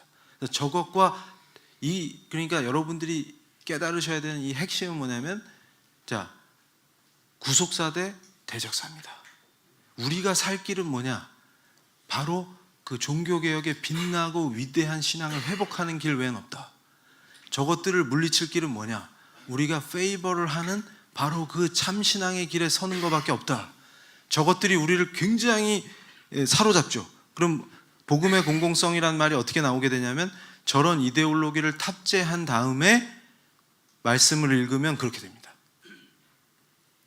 그러니까 우리는 우리를 지배하고 있는 이것과 역추적해서 싸워야 합니다. 우리는 반드시 뭐냐면 복음의 본질을 회복해야 돼요. 그런데 여러분 보세요. 솔라, 오직 해갖고 5개가 있어요. 5 솔라입니다. 근데 그 마지막이 뭐냐면 솔리 데오 글로리아입니다. 영광은 오직 하나님께. 그러니까 무슨 얘기냐면 제가 종교개혁사의 시리즈 강의를 하면서 첫날 마지막 5번째 오직을 얘기합니다. 뭐냐면 오직 하나님께만 영광입니다.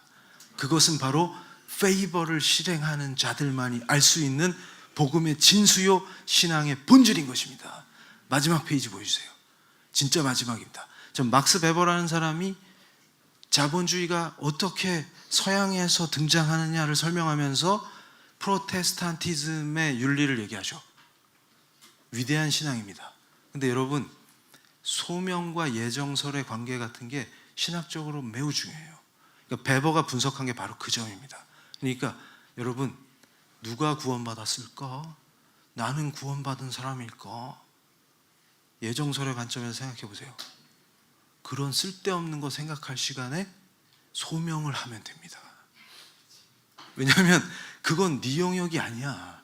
네가 판단할 수 있는 문제가 아니야. 그러니까 어떻게 돼요? 오직 뭡니까?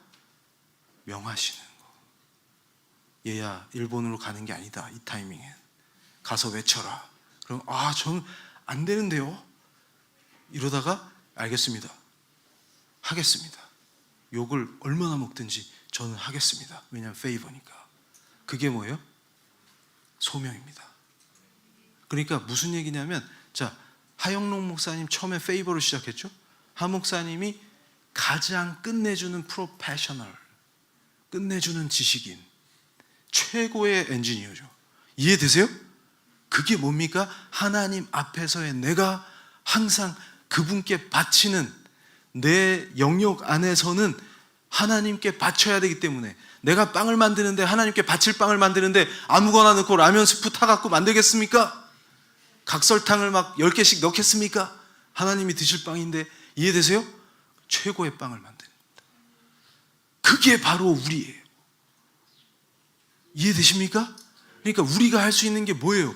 하나님의 주권 안에서 누가 구원받느냐, 이것도 하나님이 알아서 할 일이. 나는 뭐예요? 그분을 너무 사랑하기 때문에 그분 앞에서 감히 아브라함의 신앙을 얘기하면서 복음의 공공성을 얘기합니까? 제가 끝으로 아브라함을 얘기하는데, 제가 회심한 뒤에 제일 부딪혔던 게 아브라함이에요. 저랑 법철학을 전공하는 다른 선배님하고 맨날 얘기할 때 그 선배님은 하나님을 못 믿겠대. 왜요? 그랬더니, 야, 아브라함 같은 애를 봐봐. 이러면서 지 아들을 바치라니까 막 데리고 가서 칼을 빼잖아. 그런 거 시키는 하나님 너 믿을 수 있냐? 네. 그러니까 이 말을 한 선배님이 되게 쑥스러운 거야. 너 그런 애였어? 네. 근데 제가 회심하고 나서 아브라함의 신앙을 이해하기까지 시간이 좀 걸렸어요. 눈물이 철철 나요. 나의 하나님 이러면서. 그러니까 그걸 시키는 대로 행하는 그분이 누구신지 알기 때문에, 그분과 동행하는 삶을 살아봤기 때문에.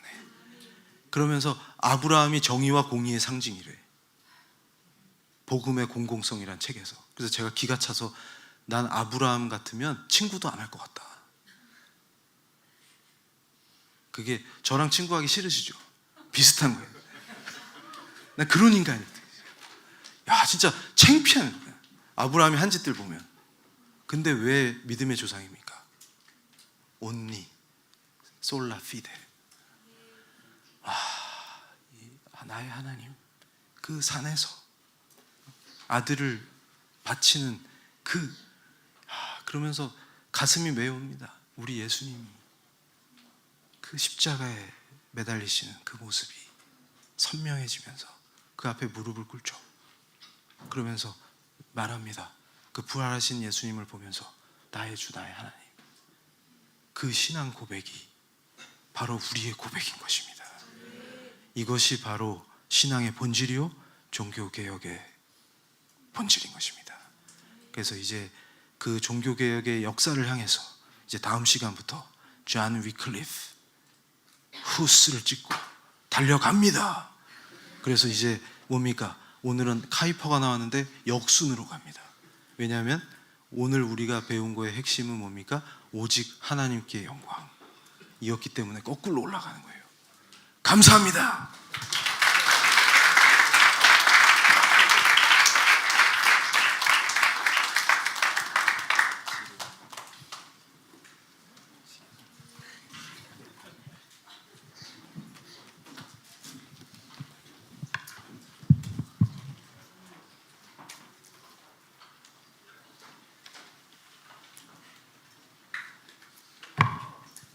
예, 지금 바로 하나요? 네, 네, 좋습니다. 예, 질문 모음인데 두 개가 모아졌군요. 예, 또 질문 보니까 아주 훌륭하십니다. 역시 청년 한국은 끝내줍니다. 1번 질문은 김근주가 말하는 복음의 공공성에 대해서 자세히 알고 싶습니다. 그가 말하는 공공성이 무엇이고 그의 주장에 어떠한 문제가 있는지요? 예, 제가 여태 얘기한 겁니다. 그런데 이거를 엑기스만 뽑아서 한 번 더 딱 정리를 해주면 이런 거죠. 그러니까 저는 복음의 공공성이라는 말 자체가 거슬립니다. 왜냐하면 복음은 복음이기 때문에. 공공성 같은 소리 하고 있네. 그게 이제 퍼블릭이라는 관념을 얘기하려고 하는 것 같은데, 저는 항상 공동체를 강조해요. 이런 분들의 특징이 뭐냐면 공동체를 강조합니다. 근데 조금만 깊이 들어가 보면 어불성설이라는 게 뭐냐면, 여러분 공동체주의라는 게 있어요. 그게 커뮤니테리언이즘입니다. 근데 공산주의랑 달라요. 커뮤니즘하고 커뮤니테리언이즘은 달라요. 그런데 마이클 샌델이 얘기할 때도 뭐냐면, 마이클 샌델은 한국에서 또 잘못 이해해갖고 샌델이 공동체주의자다 뭐 이런 소리를 막 했어요. 제가 하도 답답해가지고, 그 사람 공화주의자야, 공동체주의하고 다른 거야, 속이 터져가지고 그걸 또 논문도 썼어요. 공화주의에 대해서, 샌델의 공화주의 정의론에 대해서. 근데 이 공동체주의라는 건 무서운 게 뭐냐면, 공동체가 선이라고 인식하는 게 선이 되는 거죠. 그러니까 우리 인간은 항상 무엇이 옳은가, 어떤 옳은 일을 할 수 있는가에 봉착합니다. 그러니까 아까 제가 강의 중에 예를 들었던 것처럼, 배가 조난당했는데 한 명이 곧 죽을 거예요. 그럼 얘가 신선할 때 얘를 먹어도 되느냐, 이런 문제에 봉착하죠. 그럴 때 공리주의적 사고를 한다면 얘 하나 잡아서 9명이 산다. 그러면 최대 다수가 최대 행복을 누리네요. 이해가 되세요? 그런 판단이 가능하죠. 근데 우리의 관점은 뭡니까? 항상 그렇죠, 하나님을 생각하지 않을 수가 없어요. 그러니까 하나님 없는 사람들에게는, 공리주의자에겐 그게 정의가 되겠죠. 근데 전혀 다른 답이 나올 수 있습니다. 왜냐하면 우리는 항상 하나님이 중요하니까. 근데 이분은 하나님이 중요하다는 걸로 서문을 열어요. 그러면서 하나님이 왕 중요합니다. 그런데 우리들은 자꾸 하나님을 놓치고 지가 옳은 걸 추적해요. 그래서 복음의 공공성이 중요한 겁니다. 이런 구조로 가요. 근데 얼핏 들으면 우와, 하나님 중심으로 잘 설명하네, 이렇게 생각할 수 있어요. 그런데 보세요, 항상 정의와 공의를 강조합니다. 거의 많은 페이지에 정의와 공의가 등장해요. 근데 저는 바로 그 정의와 공의를 외치는 사람들의 공공성을 공포로 여깁니다. 왜냐하면 그걸 가지고 항상 혁명을 해요. 근데 카이퍼가 왜 반혁명당을 만들었냐면, 인간이 의인이라서 하는 혁명은 항상 하나님을 대적하게 돼 있습니다. 그게 원리예요. 성경적 원리입니다. 그러니까 내가 의인인 자가 의를 실현하기 위해서 일으키는 혁명은 반드시 하나님을 대적하게 돼 있습니다. 그러니까 복음은 혁명가를 키우는 게 아닙니다. 그리고 약자를 돌보라고 계속 강조하는 거는 뭐냐면, 여러분 잘 생각해 보세요. 약자라는 이유로 그 사람이 말하는 게 정의일 것 같습니까? 그렇지 않아요. 다수결이 정의인 것 같습니까? 그렇지 않습니다. 그러니까 무슨 얘기냐면, 자, 그러면서 계속 강조해요. 구약은 정치적이다. 맞아요. 그런데 하나님의 통치자가 같은 인간이 볼 때 다 그놈이 그놈입니다. 다윗도 마찬가지고, 아브라함도 마찬가지고, 모세도 마찬가지고. 이해가 되세요? 그런데 왜 다윗이 심판합니까? 하나님은 왜 다윗을 좋아합니까? 하나님의 뜻을 어떻게 해요? 행하기 때문입니다. 의인이라서가 아니에요. 그러니까 내가 만약에 의를 행할 수 있다면, 그래서 저는 이 본질을 뭐라고 보냐면, 여러분 예수님을 위해서 향유를 깨트린 여인 생각해 보세요. 비싼 향유를 딱 깨트리니까 바로 보고 있던 애들이 뭐라 그럽니까? 야, 그걸 왜 깨트려, 그걸. 야, 그걸 내다 팔았으면 얼마나 가난한 사람들을 많이 도울 수 있겠니? 그러니까 예수님이 뭐라 그러세요? 야, 좀 가만히 있으면 안 되겠니? 저 여인은 나에게 참 아름다운 일을 했다. 그래서 제가 이 말씀을 너무 좋아합니다. 뭐냐면 그녀는 she has done a beautiful thing to me. 나한테 아름다운 것을 했다. 예수님이 하신 말씀이세요. 무슨 얘기냐면 예수님을 향할 때만이, 그분과 함께 할 때만 우리는 잠깐 도덕적일 수 있어요. 우리 스스로는 절대로 도덕적일 수가 없습니다. 근데 착각하는 게 뭐예요? 야, 그걸 임마 왜 거기다 뿌려? 거기다가 어딘데? 예수님이잖아. 왜 거기다 뿌려? 가난한 사람이 얼마나 많은데 그걸 팔아가지고 가난한 사람을 나눠줘야지. 그래서 제가 그럽니다. 만약에 제가 지나가다가 5만 원짜리를 알코올 중독자한테 드리면 바로 술 먹어요.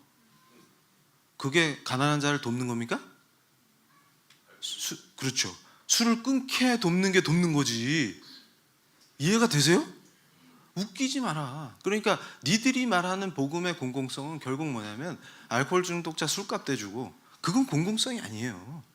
약자 타령, 소수자 타령 맨날 하는데 제가 기가 차가지고, 그러니까 제가 나중에 또 조르주 아간벤이라는 철학자 얘기를 할 기회가 있을지 모르겠는데, 그것도 지금 했다가는 또 위험하죠. 지금 시간도 그렇고.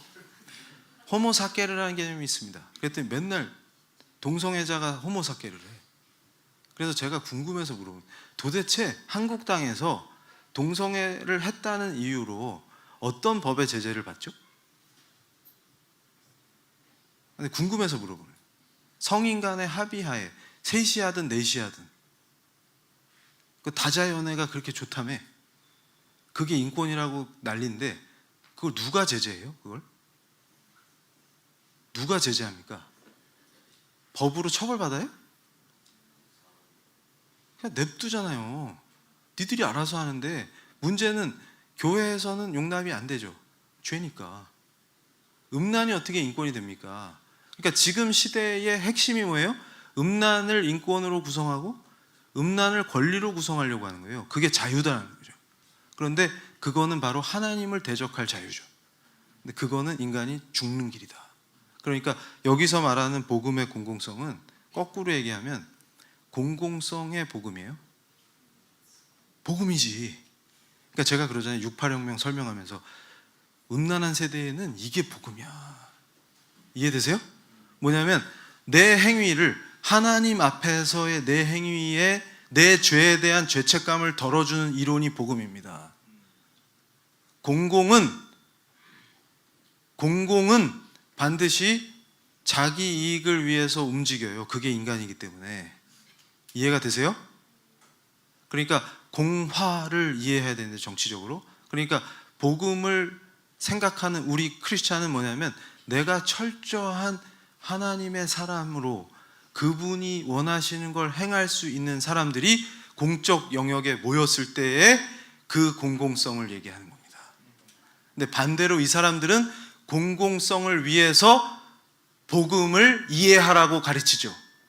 요 차이가 이해가 됩니까? 요게 가장 위험한 짓거리입니다.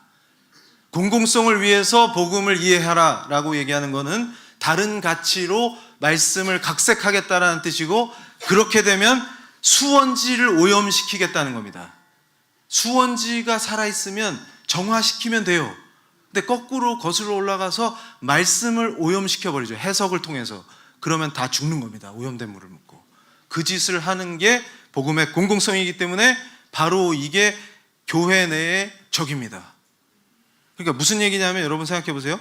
자, 번영신학, 야 예수님 믿었더니 막 돈 벌게 해주신다, 이것도 문제지만 이건 더 문제다.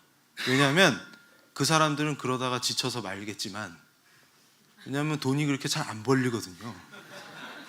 그러면 정신을 차리겠죠. 그런데 그리고 오히려 저런 위대한 신앙인들, 하 목사님이나 저런 분들의 예수님이 누구실까 궁금해서 돈 잘 벌 목적으로 쫓아다녔다가 확 은혜 받아 버릴 수도 있어요. 이해가 되시죠?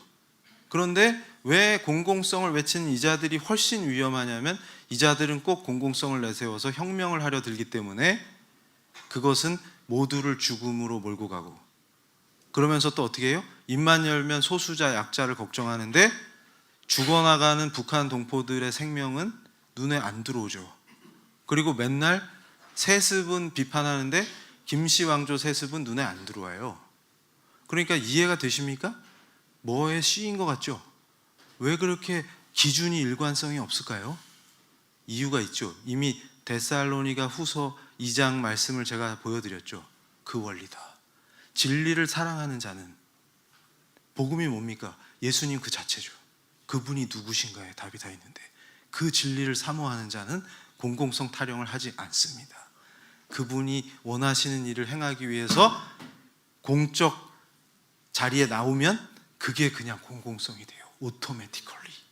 이해가 되시죠? 그래서 우리 신앙인들은 공공성 타령을 하는 자가 아니라 예수님이 누구시냐, 그리고 그분의 페이버를 하는 거, 그 외에는 답이 없습니다. 그거예요. 2번, 선악과를 따먹는 죄악과 스스로를 의인이라 여기는 것에 대해서 어떠한 유사점이 있는지 알고 싶습니다. 이 질문 참 좋습니다. 자, 저는요, 이 복음의 공공성, 이 책에서도 뱀 얘기를 하시더라고요. 그러면서 야, 니들 뱀을 사탄이라고 그러는데 뭐 별로 그런 근거가 없어. 얘는 그냥 하나님의 피조물이야. 그래서 그래? 하나님의 피조물 뱀? 동물원에 있는 그 뱀? 근데 얘는 말도 잘하네? 그래. 뭐 하여튼 말하는 뱀 있을 수 있죠. 그죠? 앵무새도 하는데 뭐 뱀이라고 뭐 차별합니까? 이건 또 무슨 권리야? 이건 무슨 권리를 침해한 거야? 공공성을 살려서 얘기를 해봅시다. 그래서 뭐 그렇게 아무나 뭐 다 사탄이라고 그러지 마. 그래서 좋다. 네. 그런데 문제는 이겁니다. 제가 볼 때, 자, 어떤 인간을 움직이는 사상, 그러니까 저는 또 이데올로기를 중시하죠. 왜 그러냐면, 여러분, 이 선악과 얘기나 이 죄 이 얘기를 하려면 인간이 어떤 존재인가. 그러니까 여러분, 아까 제가 그 하나님을 대적하는 사상가 3명 얘기했잖아요. 마르크스, 프로이드, 그 다음에 니체, 이런 사람들 얘기했는데 사실 이 사람들 되게 뛰어납니다. 특히 니체 계열의 푸코 되게 뛰어나요. 나도 내 연구 방법론으로 푸코식을 많이 써요. 왜냐하면 정확하게 설명하거든. 프로이드 얼마나 얘기해. 그러니까 내가 나를 모르는데 넌들 나는 알겠느냐, 뭐 이런 거거든요. 그러니까 헛개비. 그러니까 돌아다니면서 나는 말이지 뭐 이렇게 얘기하지만 너 누군데? 그럼 잘 몰라요. 너 누군데? 그러니까 뭐냐면 이거예요. 어떤 학생이 있는데 제 수업만 오면 인상을 써. 그래서 야, 너 내가 왜 싫니? 그러면 뭐라고 말은 못 하겠는데 이정훈 교수가 싫어. 그래서 왜 그래? 그랬더니 5살 때 대머리 아저씨한테 맞은 거야. 그것도 빠따로. 근데 기억이 안 나, 의식에는. 근데 무의식 속에 그 형상이 자꾸 떠올라, 나만 보면. 근데 자기도 몰랐어. 그런 거예요.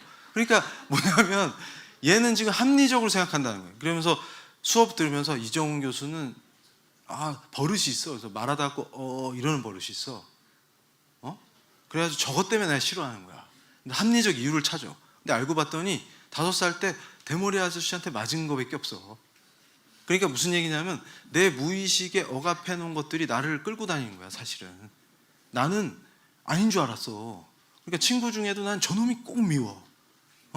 딴 애들이 얘기할 땐 똑같은 얘기를 해도 괜찮은데, 그러니까 세월호만 얘기 나오면 발끈하고 노란 리본을 다는 것도 그게 뭐의 장난이에요? 이데올로기의 장난이에요. 그러니까 무슨 얘기냐면 내 이데올로기는 무의식의 레벨까지 작동합니다. 그러니까 내가 누군지 알고 싶어요? 그러면 나를 지배하는 이데올로기가 뭔지 알면 됩니다. 그러면 진실 필요 없어요. 진실 필요 없어요. 그러니까 무슨 얘기냐면 저는 회심 전후로 완전히 다른 인간이죠. 그럼 저를 지배하는 건 뭘까요? 주님. 그러니까 예전에 저를 알던 친구들은 저보고 미쳤다 그래요. 맞아요, 저 미쳤어요. 예수님한테 미쳤어요. 그거거든. 그게 답이에요. 그러니까 무슨 얘기냐면, 자 보세요. 선악과를 따먹는 죄악, 그거는 여러분 행위의 패턴을 잘 보세요. 2부가 뭐라고 합니까? 다른 건 다 먹으라고 하셨는데 이걸 먹지 말래 이러잖아요. 그러니까 뭘 구성해냅니까? 하나님이 모순된 존재라는 거예요. 하나님의 명령에 문제가 있다는 걸 호소합니다. 보편적 가치에 호소를 해요. 하나님은 왜 다른 건 다 먹어도 좋은데 요것만 먹지 말라고 했어? 라고 묻죠. 이해되세요? 그러니까 무슨 얘기예요? 하나님이 불합리한 걸 나한테 명하신다 이거예요. 그러니까 페이버가 뭐예요? 복음의 본질이다. 그분은, 그러니까 여러분 잘 들어보세요. 정의와 공의가 어떻게 정해집니까? 하나님이 그걸 좋아하시기 때문입니다. 그러니까 그분은 홀로 영원하신 분이에요. 어떤 원인에 의해서 존재할 수 있는 분이 아니고 그분 자체로 퍼펙트 하신 분입니다. 그러니까 그분이 원하시는 게 공의 그 자체시기 때문에 그분의 움직임이 그냥 정의와 공의예요. 그분이 먹지 말라 하면 안 먹는 게 페이버입니다. 왜냐하면 그분이 원하시기 때문에. 그걸 했을 때 가장 복된 거예요. 근데 그거를 아니야. 그럼 뭐예요? 이 얘기는 지가 그 자리에 앉고 싶은 게 본질입니다. 이게 죄예요. 그러니까 그걸 먹죠. 하지 말라는 짓을 하죠. 그러면 어떻게 돼요? 하나님이 찾아다니시는데 숨죠. 그 은밀한 곳에서 뭘 하고 싶어요? 계속 죄를 짓고 싶은 겁니다. 안 보이는 데서. 근데 하나님이 못 보시는 장소를 아무리 찾아다녀도 없어요. 옛날에 제가 스님 시절에 되게 똑똑한 놈이 하나 있었어요. 제가 아는 애 중에. 동국대 캠퍼스에 보면 불상이 하나 딱 서 있어요. 그래서 제가 불심을 보여주려고 거기서 맨발로 딱 신학기 시작하면 예불 드리던 사람이에요. 오체투지 딱 하면서 맨바닥에 일부러 불타는 신앙심을 보여주려고 방석 안 깔아요. 맨 돌에 막 머리를 찌면서 막 했던 사람이에요. 그런데 되게 네 가지가 없는 어떤 학생이, 걔 똑똑한 놈인데 그 앞에서 담배를 딱 피는 거예요. 그러니까 어떤 스님이 딱 지나가시다가, 교수님이셨는데, 학생, 여기서 담배를 피면 어떡하나? 불상 앞에서 저기 이렇게 젊은 스님이 연락에 그거 하고 계신데, 예불 드리고 계신데. 그랬더니 이 친구가 끝내준 질문을, 교수님이 전에 불교학개론 시간에 말씀하셨죠? 부처님은 시방세계 아니 계신 곳이 없다고. 그랬더니 당황한 거예요. 그렇지? 그럼 어디서 담배를 핍니까? 그래서 제가 절하다 말고 이거 끝내준다 이거. 그러니까 무슨 얘기냐면, 숨어서 뻘짓을 하고 싶지만 하나님의 눈을 피할 것은 없어요.